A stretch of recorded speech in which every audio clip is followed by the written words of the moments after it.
It's been said that Bigfoot exhibits nocturnal behavior, perhaps to hunt or to avoid detection. But the cloak of darkness couldn't hide the creature in the stunning footage you're about to see, captured by two campers armed with a night vision camera. It's May 2012 near the town of Quincy, Florida. Retired Army Ranger Stacy Brown Sr., now deceased, and his filmmaker son, Stacy Brown Jr., are camping in Torrey State Park on a search for the elusive Bigfoot. They start hearing some noises, so they pull out their FLIR thermal camera and head off down a trail. We would hear something running on our right, and then we would hear something running on our left, and it stopped real quick. And then Dad looked up at the, up there at the tree, and he's like, oh, I see something. The thermal camera is rolling as Stacy Sr. notices a little black object sticking out of one side of a tree. Then it takes off and crosses this gap, and he goes into full-blown panic mode. The camera goes dead. He's like, we gotta go, we gotta go. He's like, do you got your gun? Back at their truck, Stacy Jr. gets a first peek at this eye-popping footage, and this money shot that looks just like the iconic look-back frame of Patty from the famous Patterson-Gimlin film, which claimed to capture Bigfoot strolling alongside a Northern California creek in 1967.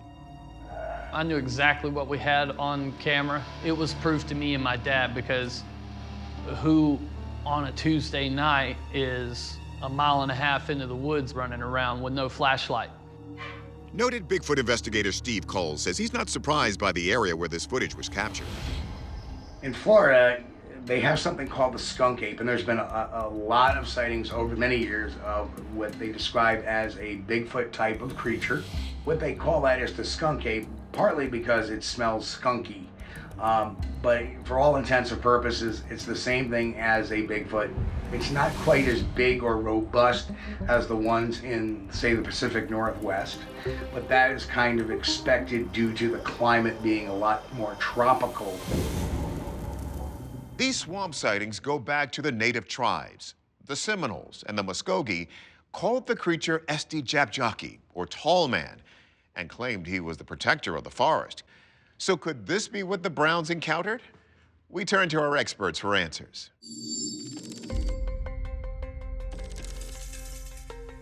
We first ask the most obvious question. Could this just be a person? It was shot with a thermal imager, and so it's picking up the heat signature. Typically, if any clothing is being worn, it masks the intensity of the heat emanating from those covered parts of the body. Honestly, don't see any of that. It's just a pretty uniform signature that would suggest a body a la natural. But why would a person be walking around nude in the woods? Wildlife biologist Stephanie Manka instead notes the way the figure moves seems more like a different animal that doesn't wear clothes.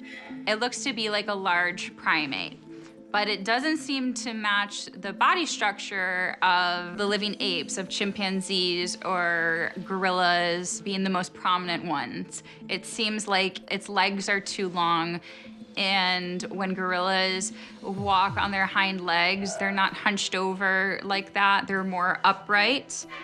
Some have theorized that gorillas or large chimps could have escaped from one of the private zoos that have littered Florida over decades. But anthropologist Kathy Strain says neither this creature's morphology nor its gait support that theory. The way it comes out of the trees is what we call a groucho walk. It's very typical of what witnesses say Bigfoot walks like. You can see it on the Patterson-Gimlin film. You can see it in other examples where it's this strangely bent knee gait. It seems to be out of human proportions in the sense that you can't see a neck. It has very beefy looking arms. It has interesting legs that seem shorter than what you would see in humans. Whatever this was pretty big, in excess of 6.5, 7 feet in height perhaps, and quite bulky. It appears very substantial. That is, the arms and the legs are not spindly. They appear to be thick and muscular. Or could this all just be a hoax? In order to have this video be credible, I would expect to see a lot more thermal imagery through the trees. I wouldn't expect it to just completely disappear. Stacy Brown Jr. claims the reason the clip ends is because the camera stopped working. So what does Meldrum think? I know Stacy. actually, personally, and have visited with him. I have no reason to suspect that he contrived this. And so the only other question would be, is anyone foolish enough to traipse around buck naked in the dark? Our verdict? Unknown creature. Given that this footage was filmed at night with an early generation thermal imaging camera, we don't quite have enough information to reach a definitive answer. But whether this was indeed the Florida skunk ape or merely a subspecies of Florida man with a proclivity for nocturnal nudism, we can say this: the situation definitely warrants further investigation. It's April 2009, and Chuck Newton has taken his young son into the Appalachian Mountains of Virginia to have some fun with the family's ATV. Chuck barrels over rocks in the ravine, showing off for his young son, when suddenly something strange appears, a hairy humanoid crossing their path nonchalantly. Chuck stops cold in his tracks. What was that? It's a wide shot, so let's push in and slow down so you can get a better look. We see that it's a bipedal figure that appears to be very large from this perspective, possibly exceeding 7 feet in height. What was that? Field researcher Cliff Barrickman says Bigfoot sightings in this area go all the way back to Native Americans. In Virginia, the Cherokee people had stories of giant hair-covered people-like things in the woods. They were doing the same sort of things as the people of the Pacific Northwest described. The most reasonable explanation for these different people describing the same animals is that they were describing the same animals. Sasquatches have a continent-wide distribution. During the turn of the 20th century, local newspapers in the area reported on strange Sasquatch encounters. An old newspaper report from 1892 reports a large upright being with thick hair covering its head and shoulders. But the word Sasquatch didn't exist then. They chose to call it the wood booger. The wood booger was rumored to be a horrifying sight that was known to carry away small children who wandered off in the night. And booger, or wood booger, actually shares some of the same word roots as boogeyman and are used in much of the same way. A lot of times people would say, now you don't go out in the woods at night because the booger will get you. Although this video has its fair share of skeptics, Barrickman thinks this could be real. I find Chuck's reaction to be very natural, unstaged. When he turns and looks at the camera and points, did you see that? And then he immediately looks back and watches the animal as it walks away. I find that many times hoaxers focus on the camera itself instead of at this amazing thing that they just saw that was unexpected right in front of them. I've had the opportunity to go to this location with the witness, Chuck, and I found him to be very believable. Interesting fact, Sasquatch sightings gained momentum in the American South right after the Civil War. One theory is that Confederate soldiers who refused to surrender and hid out in the woods were being mistaken for these hairy creatures. Of course, that doesn't explain the older Native American legends. Let's see what our experts have to say. The creature that we're seeing in this video is clearly bipedal. The only other animal in this area that would be able to walk bipedally would be a bear walking on its hind legs. But when they do, they typically waddle more and take shorter steps. This being is clearly taking larger steps than a black bear would. So if it's not a bear, could we be looking at a real-life Bigfoot? Biologist Floyd Hayes isn't so sure. I'm just a little astonished to see that it's just casually crossing the stream. Doesn't seem to be the least bit concerned about this loud, noisy vehicle that's approaching it. I think this is either a human being in an ape-like costume that's crossing the river, or it is a fabricated video. Anatomy professor Dr. Jeff Meldrum disagrees. He finds that this behavior could be perfectly acceptable for a Sasquatch. The two most common circumstances under which encounters occur are on roads or near water. And so here we have the latter, and even an ATV trudging up that creek bed might not have sounded as intrusive or intimidating as it would otherwise, given the muffling effect of the white noise of the stream. The witness interaction with the videographer is also very spontaneous, very natural, very convincing. What was that? And as for this being a man in a suit, Meldrum is doubtful, but is hesitant to make the call without evidence of the actual scale of this creature. I would probably put it at no more than 7 feet. All these off-the-shelf costumes are made for average people, but they're not made for a 7 or 8 foot tall person. So if we could establish larger size, that would certainly lessen the chances of it being someone donning a costume. Our verdict, an unknown mammal. Our experts are stumped, and honestly, I am too. If this is not a hoax, it's nice to know that some Sasquatches seem pretty content to mind their own business when humans disturb them. This story begins all the way back in 1991 in the Blue Mountains of Washington State, just north of Mill Creek. Former U.S. Forest Patrolman and Bigfoot investigator Paul Freeman has come here with a colleague looking for evidence of Bigfoot. Sure enough, what they found were hundreds of tracks of a Sasquatch. Freeman measures the prints and makes these plaster casts. He's convinced this area is a Bigfoot hotspot, and over the years, the evidence just keeps piling up. 1992, in the neighboring Deduct Spring area of the Blue Mountains, Freeman shoots this video showing what he claims is a Bigfoot ambling through the woods. The creature allegedly left more prints, like this. And 4 years later, even more prints found in the moist ground in the nearby 5 Points area. Look closer. These whoppers are 14 inches long. If they're real, whatever left them is big, really big. Many of these footprints penetrate into the ground quite deeply. And this photograph right here, you can see right there, the mid-tarsal pressure ridge. Check it out. According to Barrickman, this mid-tarsal pressure ridge is one of the key differences between human and Sasquatch anatomy. Behind the metatarsals is a big jumble of bone right beneath the ankle. But that jumble of bones in human beings, it doesn't bend at all because we have an arch that holds our foot stiff. But Sasquatches can actually bend their foot to some degree at that location. It is called the mid-tarsal joint. Of course, some have claimed this was all one big hoax perpetrated by Freeman, but Barrickman says we know what faked prints look like. You can see when we compare Freeman's to a known fake made with a wooden prosthetic. It sure looks like there's a difference. Upon push-off, sometimes a mound of dirt is raised up behind the metatarsals. This was not possible with a fake wooden prosthetic.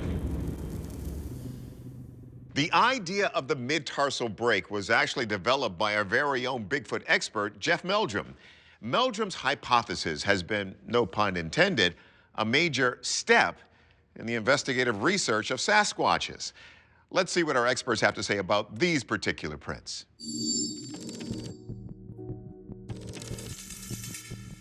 Anthropologist Kathy Strain explains there's always been some skepticism when it comes to the findings of Paul Freeman. A lot of people said he found so much evidence. He was outside all the time, and he found prints here, and he found prints there. And he has that well-known video that there's just no way that he could be authentic. We know Professor Meldrum believes in Bigfoot, but he's also on the lookout for any potential hoaxes. That's why Meldrum decided to drop in unexpectedly on Freeman to verify his evidence firsthand. I was a bit incredulous, but I thought, what have I got to lose? Then he saw the latest 5 Points tracks up close. Meldrum quickly concluded they couldn't be prints from some local animal. And the most likely candidate out there is the bear. The bear isn't completely flat-footed. Its heel does not entirely rest on the ground. The heel of a bear has a very pointed in appearance as opposed to the very rounded, full heel pad of the Sasquatch foot. But the real aha moment was, you guessed it, evidence of that same mid-tarsal ridge ruling out prints made by any human foot. The heel is elevated, this retaining that midfoot flexibility, the advantage of a very flexible grasping foot for climbing up into trees. Another one that jumped out is this track from Mill Creek in 1991, separated by a considerable number of years, and yet showing this exact proportions, the orientation. Now, to quote Lewis Carroll, it gets even curiouser. Since all of these prints show evidence of the Midtarsal ridge and are the same size, Meldrum and Cliff Barrickman not only believed that these prints are real, but that they could be coming from the same individual specimen of Bigfoot. This particular animal's footprints have been found on a number of occasions. In 1991, 1992, 96. There were remarkable similarities that suggested these could in fact be the same individual. And get this, based on research, Meldrum thinks Sasquatches can live to be about 30 to 50 years old. So this specimen could very well be at least 15 to 25 years of age. This evidence demonstrates the existence of an unrecognized species. Our verdict? Potential primate print. We're sure these prints don't come from a bear. They sure look different from known fakes. And that mid-tarsal ridge appears to eliminate the human foot too. If they're real, they could be valuable evidence in proving Bigfoot's existence. It's January 2022, and Boyd Sims, a Proof Is Out There viewer, is on a month-long expedition 50 miles north of Houston, Texas, in the Sam Houston National Forest. He is there to record wildlife sounds, and what he discovers is music to his ears.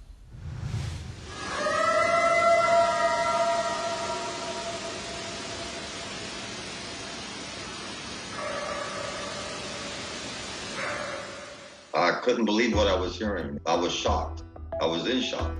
Boyd has made dozens of strange recordings of what he describes as Bigfoot calls. I spent years looking for explanations of the audio recordings I have and can't find any animal that makes any of the sounds that I have recorded. Sasquatch is definitely here in Texas.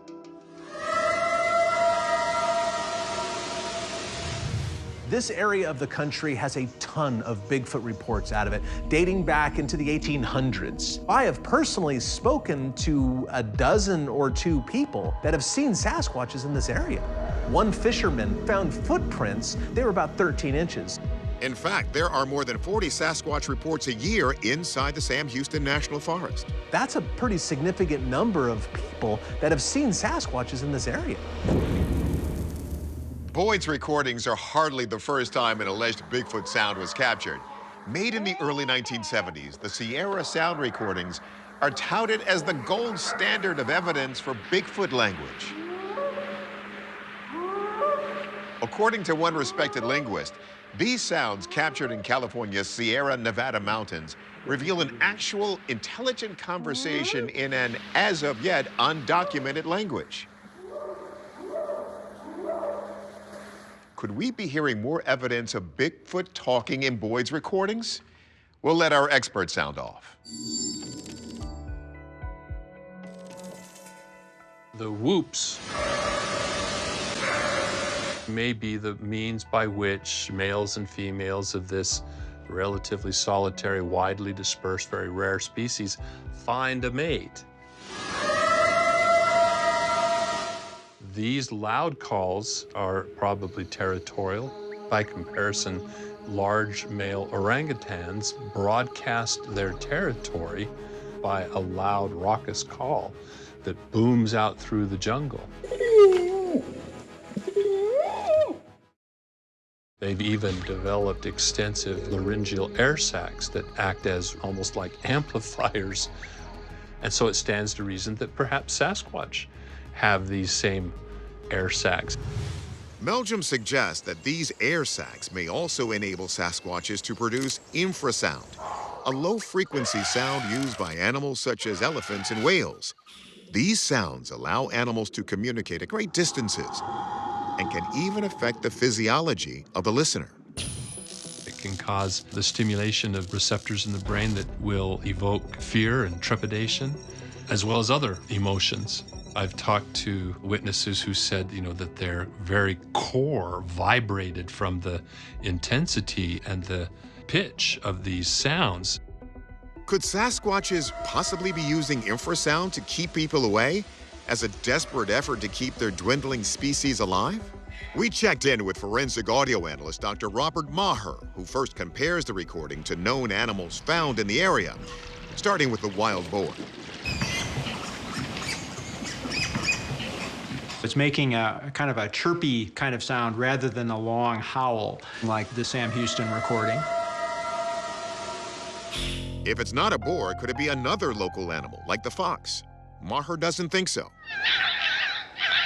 Rather than being a howl, it's much more of a modulating kind of thing. So it didn't seem like the fox would be a likely candidate. However, when it comes to the coyote, we can see the sound starts at a lower pitch, goes up, and then sustains at that level. And that's similar to what we heard in the Sam Houston recording.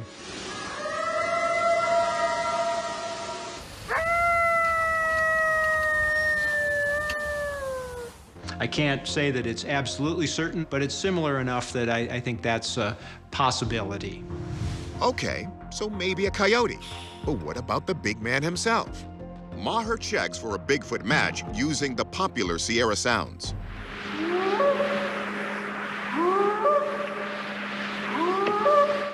We see a continuous sort of tone, but it's very short in duration and tends to be more of a yippy quality, where the observation in Sam Houston was more of a howl.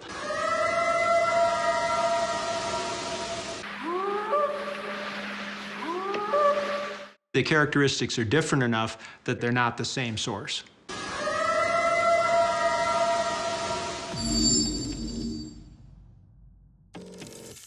Our verdict? Unknown animal noises. While we have ruled out most of the local wildlife, the coyote was similar, but not a clear match, and the Sierra sounds had a different tone. Nothing lined up well enough to make a clear call. But if you ever find yourself in the Sam Houston National Forest, like Boyd, be prepared for something strange to happen. Be prepared to record it, and be prepared to run. May 23rd, 1997, the Catskill Mountains of New York, and Doug Pridgeon is filming his friends around a fire. It's a Friday night, and they're camped out for a nearby music festival, but they are not alone. Are we filming now? We're filming. Okay, over here. In the background of the footage, a shape emerges between the trees. It appears to be a small bipedal creature that proceeds to climb and swing from the branches. Look again, especially at that swinging motion. This is not a dude in a suit. There's no way a person could imitate that kind of motion up in a tree. Most of those branches probably couldn't even support an adult human male's weight. It has to be an ape of some sort. I think that is a Sasquatch doing baby Sasquatch stuff up in a tree. While reported sightings of young Sasquatch-like primates are rare, they do exist, including one story from British Columbia that dates all the way back to the 1800s. The story goes that on the Trans-Canadian Railroad, the railroad workers saw a juvenile Sasquatch, even though they didn't call it that because the word didn't exist yet. They hit it with a rock, knocked it out, and basically captured it. People came and looked at it. A couple newspaper accounts depict how big it was, how tall it was. It wouldn't eat this, it would eat that, and then it disappears. Some people think that they are gonna ship it back to the UK and it died in transit and they threw it overboard. Dr. Grover Krantz suggested that perhaps P.T. Barnum bought it because it was around that time that Jojo the Dog-Faced Boy became part of the traveling circus for P.T. Barnum. Barrickman also believes that if you look closely, you can actually see a potential mama Sasquatch in this footage. Right there. Look at that. It's moving, it just moved back that direction. One of the most common misconceptions about Bigfoot is that it is an individual, but it's not true. They clearly reproduce, as any normal animal would. And right here, this is the proof of that. We have a larger one down below and a juvenile up in a tree. Many Sasquatch researchers believe the reason juvenile Bigfoot sightings are so rarely documented may be the same reason you've probably never seen a baby pigeon or a baby squirrel. The mothers of these animals secretly protect their young offspring in secluded nests or shelters until the moment they are big and strong enough to reveal themselves to the outside world. Let's see if this potential baby Bigfoot is ready to reveal himself to our experts. Some question if this could possibly be a human child swinging on these branches. The problem is humans, for all their agility, don't have the capability to cavort around amongst the branches of a tree as the individual that I witnessed in this film. That points to at least the infant being something other than human. So, if it's not human, what about a small bear? Infant bears are known to climb trees, but Meldrum says this creature's anatomy is much closer to an ape's. Its limb proportions aren't that different from a small chimpanzee. Either what we're looking at is something like a chimpanzee infant, or it is a young Sasquatch. Private investigator Steve Coles was one of the first people to investigate this mysterious video. We had to confirm, and we did with the property owner, that they did not allow any animals whatsoever on the property because of insurance purposes. I did make calls around to see if there was any escapes from zoos or medical laboratories, and there weren't. We checked with wildlife biologist Stephanie Manka to see if she could shed any light on this potential primate. So based on primate behavior, I would expect the young to be closer to the adult because primates, they tend to have fewer young, and the young tend to stay around the mother for a long period of time. I wouldn't expect it to be so far away from the mother in the trees. And I highly doubt that a mother with its young would bring it so close to people at an event like a music festival where there is a lot of noise and a lot of people there. In fact, it is this behavior that makes Manka disagree with Meldrum on the potential identity of these creatures. With bears, they love to scavenge on human foods. And in fact, a festival like this could even attract bears because they could realize that there's a lot of free food around for them to scavenge. Black bears can easily climb trees, and often moms will encourage their cubs to go up trees to protect them from predators. I think it's most likely a bear cub that's swinging in these branches and not a primate.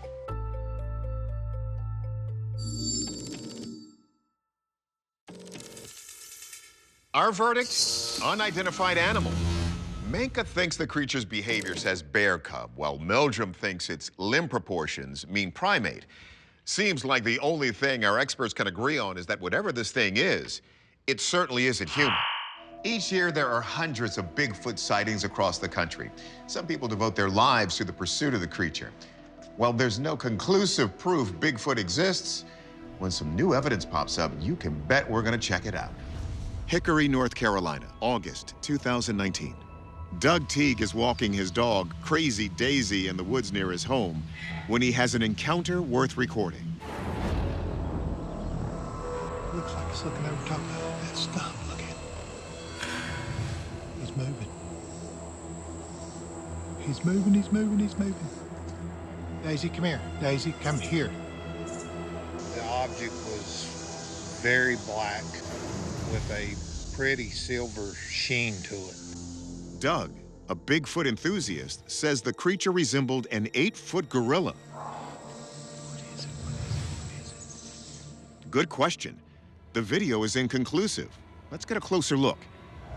It's not easy to see, but we can trace the outline of something sitting there through the trees. But Doug said the creature was doing much more before he started recording. I heard a couple knocks. Just put it off as a woodpecker. Didn't think much about it. And then a rock was through that rolled down the hill.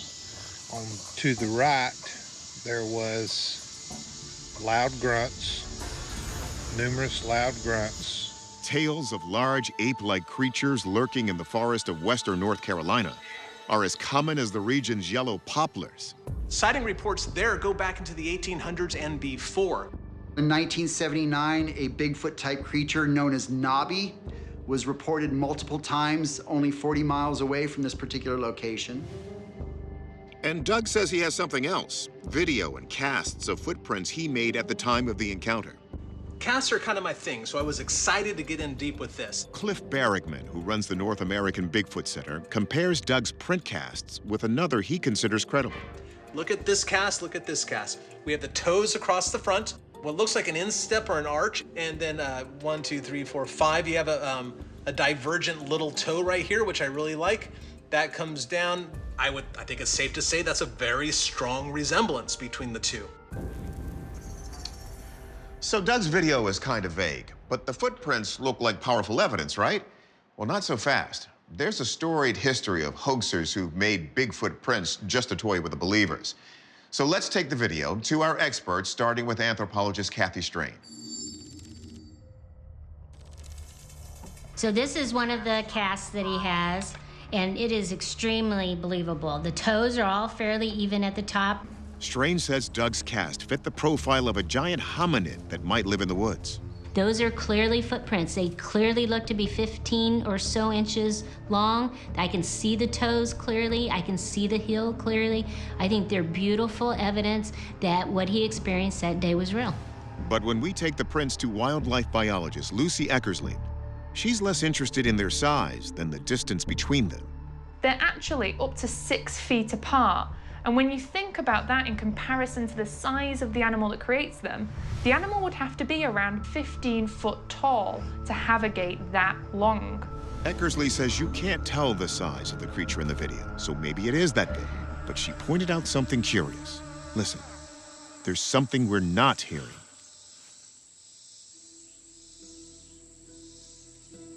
If this was a Bigfoot, I would actually expect the dog who is with Doug to be really, really anxious. Dogs have an extraordinary sense of smell.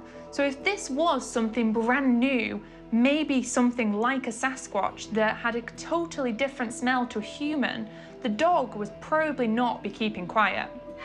So if it's not a Bigfoot, what is it? Could it be a bear? Maybe. But remember, Doug said it threw rocks. Bears don't do that. They can grasp things between their paws, but they can't necessarily throw them. Eckersley proposes another theory. From what I can see, the animal is hunched over and appears to have fur covering its entire body. So it could be something like a silverback gorilla that sits in that posture. But hold up. Gorillas are not known to hang out in North Carolina, which raises another possibility. It could be a human who is wearing some kind of suit to make it appear like they are covered in fur. All things considered, I really don't know what this animal is. I agree. The footprints and casts are fascinating, but not conclusive. And the video is a bit of a wash. We just can't see the figure clearly enough. Our best guess? Man in a suit. But we can't completely say it's not the Bigfoot Doug said it was. He's convinced. This story goes all the way back to California in 1971. Al Berry and his friend Ron Moorhead have come to the Sierra Nevada mountains to investigate mysterious noises reported by a bewildered group of hunters. What their microphone picks up becomes the first of a series of recordings now known as the Sierra Sounds.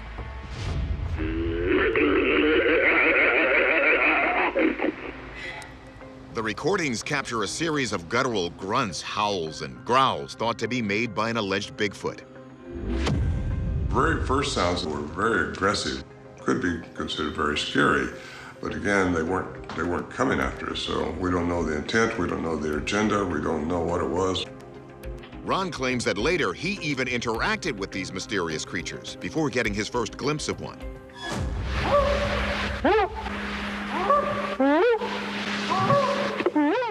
I was responding back to them, and that was probably the most unique Bigfoot encounter I've ever had. Field researcher Cliff Barrickman says the Sierra Sounds are the gold standard of Bigfoot vocalizations. I've spoken to several witnesses that have reported this kind of sound. That says something about the authenticity of not only their sighting, but these sounds. The recordings range from guttural growls to wild whoops to something that almost sounds like language. There's a retired cryptolinguist from the US Navy. He's realized that there are phonemic patterns that repeat in the sounds. Those are words. Sasquatches might be talking to one another. Now, here's the thing about Bigfoot sounds. They're easy to fake and easier to misidentify. We've heard examples of both. So let's dial things down a bit and check in with our experts. Zoologist Roxy Furman notes that there are no known primates in California, but whatever made these sounds is big. The sound is really loud and it's of quite a low pitch and frequency, so it travels far. So it's likely that it came from a large animal. Next, we bring the recordings to soundscape ecologist Dr. Ben Gottesman. So here we have 3 phrases. First, Gottesman examines the guttural sound. Next, the whooping. The second has these low to high upsweep. And finally, the chatter. And those almost sound like words. The question, could those come from any known large animals native to the area? We're now going to listen to the sound of an elk bugling.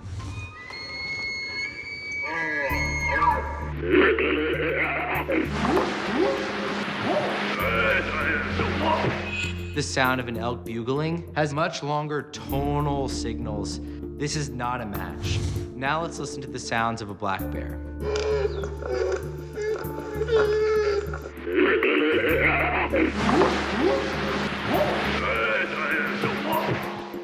While the frequency range is similar, the shape and complexity of the signals are totally different. The Sierra sounds are on a much more advanced level. Gottesman also rules out an assortment of smaller creatures since they lacked lung capacity to create calls that loud and low. Gottesman also notices that whatever made these sounds has an enormous vocal range. If this is produced by a single creature, there's just a remarkable acoustic diversity that this alleged species has. If they are an animal, I can't confidently point to one, especially one that's native to North America. So could the sounds have been made by other humans? I do not believe that it is possible for this to be human because it has a great variance of going to very high pitch down to a very low growl, all within seconds. We're not capable of that without blowing out our vocal cords. My conclusion is that they are real recordings of Bigfoot, and I based that on knowing how remote that location was and the impossibility for another human or other thing to have made those sounds. The Sierra Sounds recordings are legitimate. Scientists and even some linguists point to them as evidence multiple Bigfoots were communicating with each other, as well as with Moorhead and Barry. Our verdict here, unidentified animal sounds. Regardless of what made them, the Bigfoot legend continues to speak to us. The big question is, are we really listening? It's 2020 on a trail in the San Gabriel Mountains in Southern California. A hiker spots something odd nearby and starts recording. From a high vantage point, we see a craggy mountain in the distance. Suddenly, the camera zooms in on one of the nearby evergreens. Partway up the trunk, something or someone seems to be staring back. There's a figure right here, and it definitely appears to be a hominid shape. You see a head, what appear to be shoulders, and 2 arms, and possibly even 2 legs. And the figure appears to be maybe 15 or 20 feet up in the tree. Usually, Bigfoot sightings are associated with the northern part of the state, but it's not out of the question down south. The Southern California mountains are amazingly remote and staggeringly rugged. That area is perfect Sasquatch habitat. It just so happens that 3 years earlier, another sighting was reported just 60 miles from here in the San Bernardino Mountains, which doesn't surprise field researcher Cliff Barrickman. There are a small number of credible reports of rather large Sasquatches being up in trees or having been seen jumping down from trees. They have the shoulders, the hands, the arms, they're strong, they can pull themselves up. I mean, humans can climb trees, and Sasquatches are just better built humans, essentially, at the end of the day, way more apey than we are, and we're apes. Bigfoot is, by definition, big. Some say they grow to be 800 pounds. Could they really climb a tree and hang up there without breaking those branches? Or is this something else? Let's have our experts scale this mystery. There are no resources that would lure an adult up there. As far as an omnivorous primate in a temperate northern hemisphere forest, most of the carbs and sugars are in the understory or underground as roots and tubers and rhizomes and so on. The position of this creature in the tree suggests it would have to be on the smaller side. The possibility of tree climbing in Sasquatch would be largely constrained by size. Just as bear cubs go shooting up a tree to escape danger, but as adults, at least brown bears are much less likely to be going up trees. Zoologist Roxy Furman says perhaps this is a different, smaller animal altogether. The animal that it looks most similar to is the chimpanzee. While there are no wild chimpanzees known to California, there is one high-profile chimp once known to this area. There is a story about a chimpanzee called Mo who escaped in 2008 and hasn't been seen since.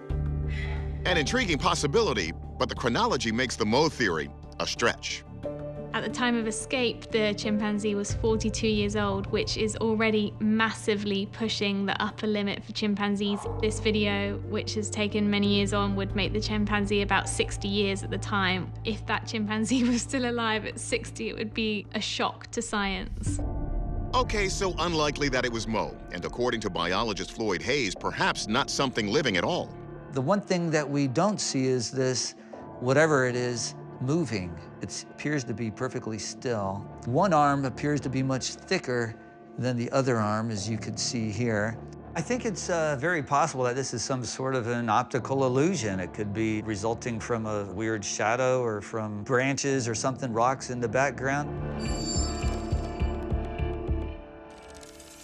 There's no question that our minds sometimes play tricks on us. But if Bigfoot does exist, then we have to assume smaller, lighter juveniles exist that could climb trees. So for now, our verdict, this is an unidentified animal. May 2015, a local horticulturalist is recording himself during a routine mushroom hunt in the woods of northern Illinois. These look pretty big. The footage, shot from his perspective, shows him calmly narrating as he walks through the forest, pointing his camera at various mushrooms scattered on trees and logs. And this one looks like it has a bite out of it. After pointing out what looks like a half-eaten mushroom, the man is startled by a strange and scary sound seemingly coming from nearby. Huh?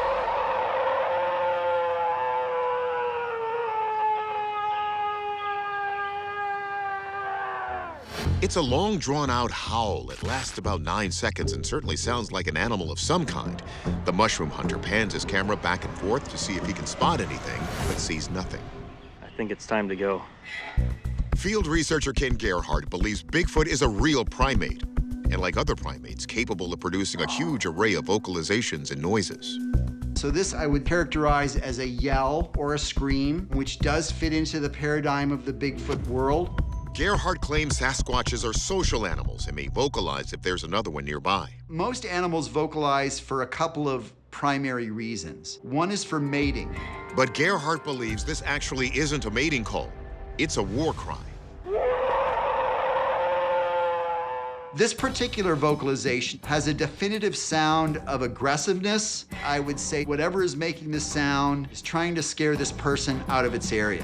One theory is that this particular alleged Sasquatch is just defending its feeding grounds. Bigfoot is what we call an opportunistic omnivore, which basically means it eats anything. And it would make perfect sense that as an omnivore, Bigfoot would find an abundant and plentiful food source in this mushroom patch. Most Bigfoot sightings in Illinois occur in the south in places like Shawnee National Forest. But this encounter allegedly took place in the north. There is a theory that Bigfoot is a transient species, and one of the reasons they're so hard to find is that they're always on the move. So if they exist, it's plausible they could be in the area. But let's turn it over to our experts. Anthropologist Kathy Strain wonders if we could be hearing a black bear. Now, there haven't been native populations of those bears in the state for a century, but it's believed that stragglers from neighboring Missouri and Wisconsin can travel to the state. So how about it? Bears do regularly growl. However, they don't tend to scream or yell for long periods of time. Their growls are very concentrated. But this was very loud and very extended. Biologist Dr. Floyd Hayes examines the other possibilities. The coyote or wolf can have a long howl, but it sounds quite different than that. It sounds more like a dog howl.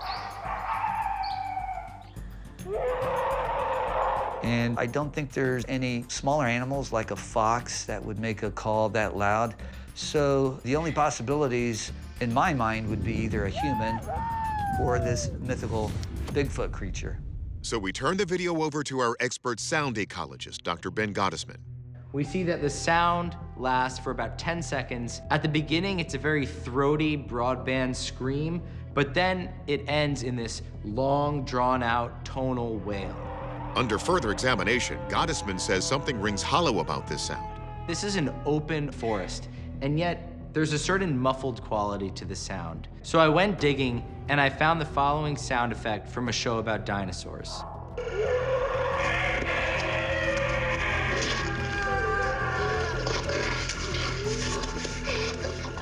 Sound familiar?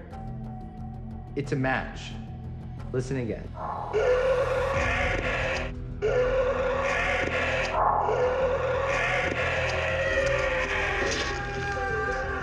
This recording is a hoax.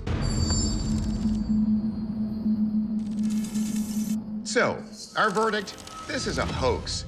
These aren't real Bigfoot vocalizations. They're just sound effects cleverly edited into a video in order to create an internet sensation. Still, that doesn't discount the idea that Sasquatch could be a mushroom lover. Just make sure to avoid the poison ones, big guy. For decades, researchers have been trying to communicate with Bigfoot. But have you ever wondered who he is trying to communicate with? These audio recordings might just answer that question. September 13th, 2009, just south of Wright, Minnesota. A group of men set out to investigate a series of Bigfoot sightings, and upon hearing the sounds of a bizarre vocalization in the dark, they hit record.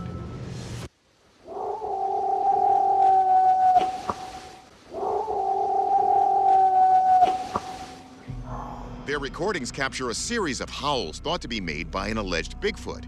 Listen for the intermittent knocks and whoops that conclude each howl.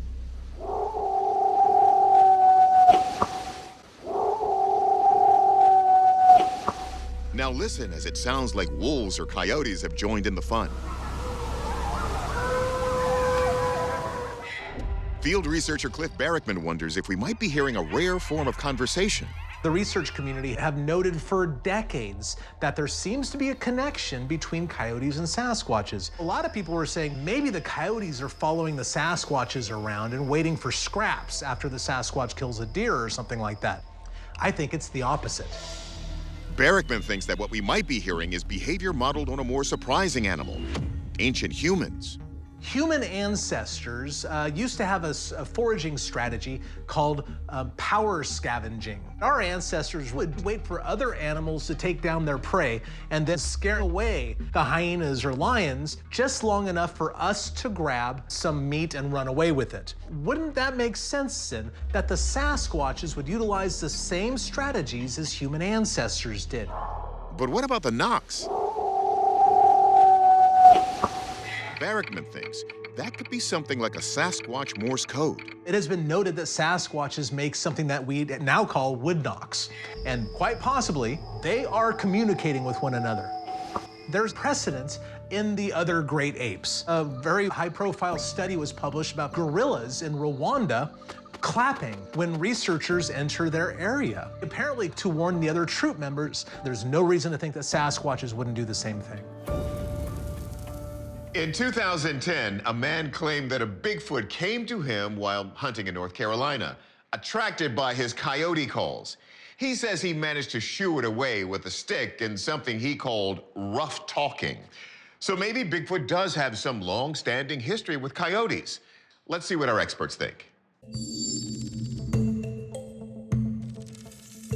We turn to our resident Bigfoot expert, renowned anatomist and anthropologist, Jeff Meldrum. One aspect of this recording that I do find intriguing is wood knocks. The problem with these types of recordings is you don't know what is making that sound. It could be the recorder himself, but the initial vocalizations I found much more interesting. All the evidence that we have to date suggests that Sasquatch is omnivorous, that it eats everything from roots and berries up to deer and elk. Therefore, it's possible that there is some sort of communication occurring between Sasquatch and these wolves to take advantage of the hunting skills of one another. However, wildlife biologist Stephanie Shuttler wonders if wolves or coyotes aren't responsible for all the howls in this recording. When I listened to this the first time, I had a hard time distinguishing what sounds people thought were the Bigfoot sounds. To me, it all sounded wolf-like. Towards the end, there's some coyotes. There's actually been studies on people estimating coyote size just based on how loud it is, and they pretty much always overestimate. So just because it's a large vocalization doesn't mean it's necessarily from a large animal. With that, we go to soundscape ecologist Ben Gottesman for his opinion on how these sounds compare to known wolf vocalizations.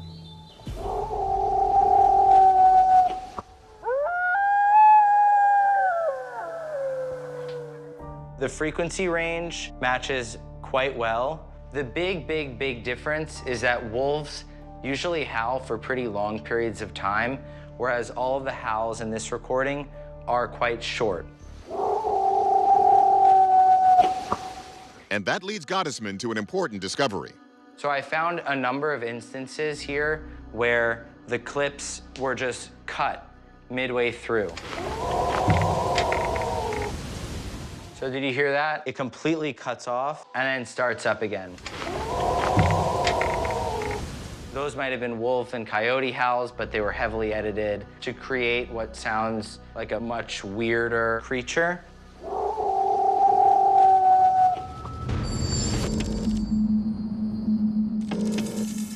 Our verdict? This sound is a hoax. But listen to this. There have been cases of strange, unexplained howls that experts have not ruled out as being Bigfoot calls, like this one. So even though the one we just examined doesn't cut the mustard, we will keep our ears open for signs of Sasquatch. If you're in Michigan, you may already be familiar with this next video captured on a trail camera. 329,000 trail cameras are sold globally each year. So if Bigfoot really exists, you think one of those cameras would have documented the creature by now. Well, maybe one did. Watch this. It's September 15th, 2016. The Platte River State Fish Hatchery in northern Michigan is live streaming a bald eagle's nest. There, 2 baby eaglets are waiting for their mother's return. People keeping a keen eye on their safety from home begin to notice something very strange in the corner of the screen. The video shows some sort of unidentified creature roaming around the base of the nest. It looks like the beast is foraging back and forth beneath the trees. The creature even turns its head up towards the eaglets. We pushed in so you can get a closer look. It looks like a Sasquatch. Field researcher Cliff Barrickman, director of the National Bigfoot Museum, says this might just be the legendary beast. Michigan has a long history of Bigfoot reports, and that history continues to the present day. This is good Bigfoot habitat that's well established. It's near a fish hatchery, and fish hatcheries have a lot of fish stacking up underneath it. That's easy prey, not just for those eagles, but for Sasquatches. The Platte River State Fish Hatchery is located in Beulah, Michigan, with a population around 342. This small town is not the most remote place in Michigan, but it is not far from the Sleeping Bear Dunes National Lakeshore, where the forested terrain could be an ideal habitat for Bigfoot. The state is also rich with shallow rivers, which would serve as an optimal feeding grounds for these creatures. So what might a Bigfoot be doing here? Could it be that that is a Sasquatch and they wanted to exploit the nest for a food resource? I have personally taken several Sasquatch sighting reports of them in trees or jumping down out of trees. Now, they're certainly up there for a reason, and most likely that's food. Human ancestors exploited eggs and nests for food. Why wouldn't a Sasquatch? I mean, Sasquatches are apes. They're made for climbing. In fact, in 2020, a researcher in New York's Hudson Valley reported an account of a Bigfoot jumping into a tree and then swinging from tree to tree, grabbing branches with its arms like Tarzan. So Sasquatch sightings in trees aren't uncommon. More than 3 million people have watched this video trying to figure out what the creature lurking on the ground is and why he is looking up towards the hatchlings. Let's see if our experts can make heads or tails of this. Wildlife biologist Dr. Stephanie Shuttler explores whether this creature matches the alleged anatomy of the famed Bigfoot, a creature believed to stand between 8 and 10 feet tall. Based on the way this being moves, it doesn't match up with any primate that I know of. When I think of gorillas, it doesn't look like this. It doesn't seem abnormally large. It just seems like human size. It seems to have regular arms too. Bigfoot arms are supposed to be longer, like gorillas and chimpanzees. I don't think there's anything here to suggest that it is Bigfoot. A person, perhaps wearing dark clothing, easily mistaken for fur from this angle and great distance. Possibly the camouflage of a hunter or a hiker. Our verdict? The experts agree that this creature is native to these woods. But it's not a wild animal. It's a person out for a hike. The good news is that as far as we know, the baby eagles are alive and well, regardless of what bipedal predators may be in the area. This next bit of footage has earned a special place in the pantheon of Bigfoot sightings. Many professional Bigfoot hunters give it credence. But is it really proof of the legendary creature? You be the judge. It's June 2001, and Jim Mills, the leader of a youth group called Campus Life, has taken his students on their annual backpacking trip to the Marble Mountains of Northern California. Their hike starts off ideally with picturesque weather, but things quickly take a turn, and that's when they begin rolling this video. As we wander up into the trees a little bit, there's a brush here. Off the trail, they first discover what appears to be a makeshift hut constructed from small trees and large branches. They seemingly have been torn down and broken. Then one of the young hikers spots what looks like a creature off in the distance on the hill, high above them. Oh my word. Oh! That is... It doesn't look like a person. It does not look like a person. He paces back and forth while keeping a keen eye on the hikers. I'm the first one that points to it, and I say, hey, look, it's up there. Bigfoot's coming down right now. And, you know, we knew that that's Sasquatch area. You could tell it was bigger than it looked. Witnesses who make the case that this is the Marble Mountain Bigfoot point to a couple of features, and let me bring it to the telestrator here. The first thing they point to are these disproportionate arms. One arm, distinctly longer than the next. They also pointed to his size. They said the creature stood between 7 and 8 feet tall. They swear that what they saw on this day was the Marble Mountain Bigfoot. Field researcher Cliff Barrickman dismisses a lot of the alleged Bigfoot footage he sees, but not this. The Marble Mountain Wilderness area in Northern California is not very far away from the most famous of all Bigfoot locations, Bluff Creek. In 1967, a series of giant, controversial footprints were found by a crew building a road into an extremely remote wilderness area in Bluff Creek. The family of a man named Ray Wallace later claimed Wallace made them as a practical joke. But what about that hut? For several years, a research group known as the Olympic Project has been studying a series of nests in Washington state they suspect to have been made by a Sasquatch. The nests are said to resemble structures made by gorillas. Could that be what we're seeing here? All apes, including humans, make nests. So maybe this is some sort of structure that Sasquatches might make. He says the figure, though recorded at some distance, has some telltale characteristics.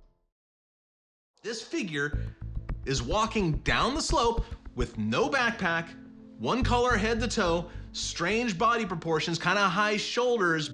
Height estimates, based on the recreation from the investigators that I personally know, put it between 7 and 8 feet tall. Whatever that is on the hill, it is very large. That could very well be a Sasquatch. Forensic video analyst Michael Primo explores whether this video has been altered to deceive. The video has not been heavily compressed to reduce or degrade the video. My personal opinion is that these events did transpire the way that they appear. Given the authenticity of the footage, biologist Dr. Floyd Hayes takes note of that nesting structure. This looks like a shelter that was designed by some sort of a creature. The limbs appear to have been torn directly off of the tree, but it definitely appears to have been organized to some extent by intelligent animals. Then Hayes spots a detail a lot of folks missed. It looks like we have a string that's dangling there, as well as a red cable of some sort. A string, which means Bigfoot ties knots, or a person made this shelter, as seems more likely. But what about the creature on the rim? Anatomist Dr. Jeff Meldrum says the figure doesn't look like a hiker, at least not at first. There didn't appear to be the normal accoutrements that you usually see on someone who's hiking in the backcountry. Then he focuses on the torso. Bigfoot, he says, are always reported to have thick chests. Their torsos are very barrel-shaped. These are creatures that are evolved to muscle their way through the environment rather than think their way through. But not this figure. You just don't get that impression, nor is there exceptional mass, anything to suggest a really large body. Meldrum also notes the creature's gait. Look here, you can see it's far from sure-footed. It seems to be choosing its footing rather gingerly, as if it isn't entirely at home in that environment. It looks like a human walking off-trail. Meldrum also disagrees with Barrickman's assessment that the figure is 8 feet tall. He says the long distance and the low camera angle make height calculation difficult. My impression is that it is of human size. It doesn't strike me as a very large, heavy creature. I could say it was a 5.5 foot or a 6.5 foot individual. So was this all an elaborate hoax? Given the long distance at which they're observing this creature, I think it's an honest mistake. And this can often happen with people that see humans in the distance and mistake them for a Bigfoot.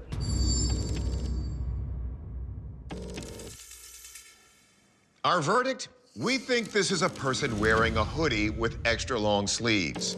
While our experts agree that isn't Bigfoot in the video, they both concede there are vast portions of the Marble Mountains that remain rarely trekked. So if Bigfoot does exist, it certainly could be living there. No matter your opinions on Bigfoot, the one thing we can all agree on is that he's, well, big. Most reports clock him at 8 to 10 feet tall, so you'd think he'd be easier to find. And in our next story, it's precisely the size of the creature that catches our eye. It's a clear day in Provo, Utah in February 2019. Local hunters are preparing in the driveway of a home when one of them spots something on the mountains in the distance in stark contrast with the white snow. I'm just gonna get more footage of the Sasquatch. It's hard to spot with the naked eye, but once the hunter zooms in, we can see there's a hulking figure on one of the mountain ridges. It's visible even from this distance. He's on the mountain, way far back on the mountain. But look how huge he is. Field researcher Cliff Barrickman provides some much-needed context about the location of this supposed sighting. There are 7 documented Sasquatch sighting reports from Utah County, which is where Provo, Utah is. There are probably 700 that we've never heard about. According to Barrickman, this video has a lot of things going for it in terms of the figure's appearance. If you look very closely, you can actually make out that this is walking on 2 legs. It is one color from head to toe. That shows us it is not wearing clothing. You would be able to see differentiation in color, but this is one color head to toe, which indicates to me that this large bipedal thing is probably fur covered. But he also says we shouldn't believe the Hollywood version of the cuddly, gentle giant. According to some accounts, these creatures can be killers. There have been cases of Sasquatches going after humans as a food source. One example was written about by Teddy Roosevelt in his book, The Wilderness Hunter. In this book, Roosevelt talks about meeting a grizzled old woodsman named Bauman, who tells a tale of going into a secluded valley to trap beavers and other animals with 2 partners. Only one man got out. They saw a bipedal figure that stank really bad, leaving big footprints, and they shot at it, which is a bad idea. Don't shoot at a Bigfoot. They don't like it. They'll come for you. And 2 of his partners paid the price.